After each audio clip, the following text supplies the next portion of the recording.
Hi, everyone. Welcome back to the Lifestyle PA podcast. I'm Beth, physician assistant, registered dietitian, and lifestyle medicine practitioner, here to help high achieving women over 35 feel strong, focused, and hormonally balanced. Today, we're diving into the trio that drives so many of my clients to say, I just don't feel like myself anymore. Aside from that stubborn weight gain, I'm talking about the cravings, the mood swings, and the brain fog. You might be asking yourself, why am I suddenly craving carbs at 3 p.m. every day? Why am I so snappy for no reason? And what in the world has happened to my mental clarity? Here's the good news. What you eat directly impacts how you feel emotionally, mentally, and hormonally. And in this episode, I'll break down the science of why that's true and give you practical ways to eat so you feel like you again. Welcome to the Lifestyle PA podcast, where we talk about all things women's health and lifestyle to help you become the healthiest and happiest version of yourself. Okay, so why are these symptoms even showing up after 35? Let's start with what's going on behind the scenes. So, first, it's all about estrogen and neurotransmitters. So, estrogen isn't just about reproduction, it plays a major role in your brain too. It boosts serotonin, which is your feel good neurotransmitter.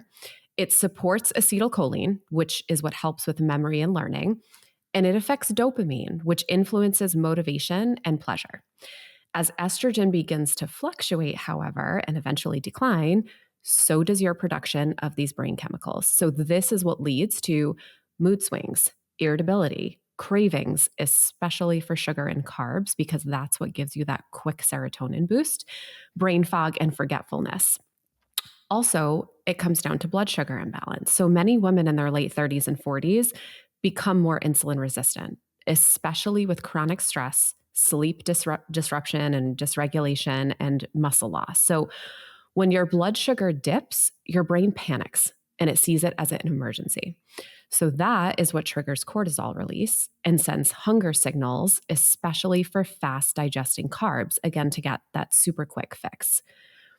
When cortisol is dysregulated, say from poor sleep or under eating or overtraining, it can cause these energy slumps, this mental fatigue and emotional reactivity. So these cravings, mood swings, and brain fog aren't about willpower. They're biochemical signals, and the way you eat can either help regulate them or it's just throwing more fuel on the fire. So this leads me into, okay, how do we eat then to support your mood, focus, and energy? So let's talk about some nutrition strategies that actually work. No restriction, no gimmicks, just science-backed shifts. So over and over again, I know you've heard me emphasize, prioritize the protein, but especially in the morning. Protein provides those amino acids like tryptophan and tyrosine. Those are precursors, meaning they need for production, to serotonin and dopamine.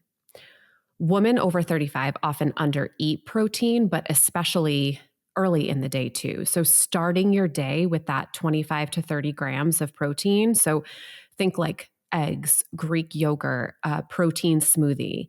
This will set the tone for blood sugar stability and neurotransmitter production for the day. Best way to start your day. Number 2, do not skip carbs. Don't be afraid of carbohydrates. You just need to choose the right ones. It's about the right ones and the timing throughout the day. Complex carbs help shuttle tryptophan across the blood-brain barrier. So, great choices. Think sweet potatoes, oats, lentils, quinoa, and fruit. All complex carbohydrates. Pair them with a protein and fat, and that will really help to blunt those blood sugar spikes as well. You definitely want to steer clear of ultra processed carbs. So think pastries, chips, sugary drinks. That's going to spike your insulin. It's going to crash your energy, and it just increases cravings and leads to overeating later on in the day.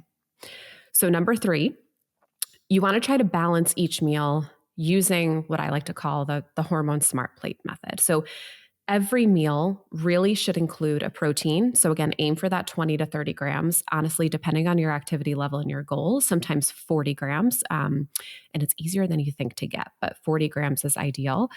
Fiber rich carbs. So, think veggies, legumes, fruit, healthy fat. So, a little bit of olive oil, think of like the size of the tip of your thumb, nuts, and avocado. Great, great options.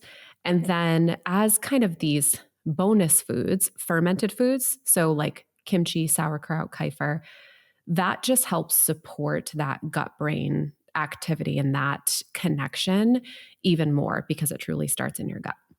So, this combination is what really helps to stabilize your blood sugars. It supports brain function and overall reduces inflammation. Number four, more so to support gut health because not many people realize your gut produces over 90% of serotonin. And gut dysbiosis is linked to both depression and brain fog.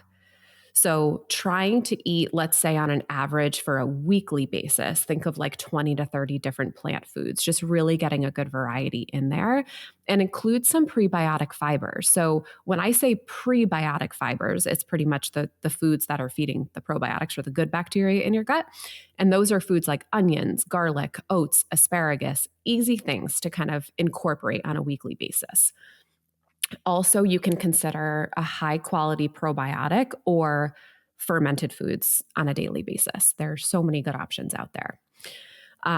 Number five, hydrate. Cannot emphasize this enough. That has always been one of my weaknesses as well. Just because I don't feel thirsty. So I often forget to include that much water during the day. But when I do, it's such a game changer. Dehydration really increases brain fog and craving. So you want to aim for at least half your body weight in ounces of water. That's kind of a general rule of thumb, which again, easier to do than you think. Only add electrolytes if you're really active or you're prone to lightheadedness or fatigue. I think it's a big, big trend, but just water first. Stick with the basics. That's all you need. Number six, stop under eating. I cannot tell you how many clients come to me and they're not eating enough to support their metabolic processes. So under eating, especially during busy or super stressed days, it leads to blood sugar crashes, definitely leads to cortisol spikes and intense evening cravings. You want to fuel your body consistently throughout the day. This doesn't mean grazing consistently throughout the day, but being intentional with the times that you eat and how much you're eating and what you're eating.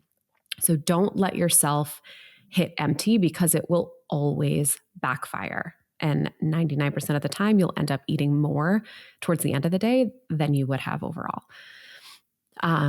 So when is it time to dig deeper? So if you've made nutritional changes and you're still experiencing this intense brain fog or mood swings, that's when you want to take a step further. And it might be time to explore things like thyroid function. So full panel, but starting with TSH, free T3, free T4, iron levels, which is one of my biggest issues. So not just your total iron, but more importantly, ferritin, which is the storage of your iron. So if that is really low, that's kind of the precursor to iron deficiency anemia. So you can catch that a lot sooner and really intervene to prevent that. You want to check levels like B12 and vitamin D, of course, a fasting blood sugar and a hemoglobin A1C, which is an average of your blood sugars over the past 3 months. And then depending on, this is very personalized, but sometimes checking those estrogen and progesterone levels, especially if your periods are irregular. So again, it's as we know from all previous episodes, and it's certainly not diagnostic. It's just more data to support your signs and symptoms of what you're going through. But more often than not, the first and most impactful change 100% starts with how and when and what you're eating. So to recap, if you're battling cravings, mood swings, and brain fog, it's not your fault. It's your brain, your blood sugar, your hormones. They're calling for support. These are all signs that you should be addressing something deeper.